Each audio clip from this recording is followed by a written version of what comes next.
कसबा बीड परिसरात वादळी वाऱ्यासह जोरदार पाऊस. कोगे येथे शेतकऱ्यांचे मोठ्या प्रमाणात नुकसान. बाबा खूप बोर होतंय, काहीतरी नवीन फ्रेश ऑर्डर करा ना. माझ्याकडे एक सरप्राईज आहे. स्वाद गोकुळचा, आस्वाद परंपरेचा, गोडवा नात्याचा, गारवा आनंदाचा, गोकुळ आईस्क्रीम सोबती प्रत्येक क्षणाचा. गोकुळ आईस्क्रीम. कसबा बीड परिसरामध्ये पाडळी खुर्द, कोगे, कसबा बीड आदी भागांमध्ये काल सायंकाळी 4च्या सुमारास वादळी वाऱ्यासह पावसाने हजेरी लावली. कोगे येथे शेतकऱ्यांच्या घराचे व जनावरांच्या गोट्यांचे सिमेंटचे पत्रे उडून गेल्यामुळे खूप नुकसान झाले. गेली 2 दिवस उन्हाचा तडाखा जोरात होता. गेले 2 दिवसापासून उन्हामुळे उकाडा वाढला होता.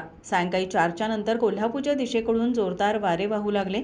या जोरदार वाऱ्यामुळे कोगे तालुका करवीर येथील राजाराम मारुती पाटील व सर्जेराव मारुती पाटील यांच्या घराचे व जनावरांच्या गोठ्याचे सिमेंटचे पत्रे उडून गेले.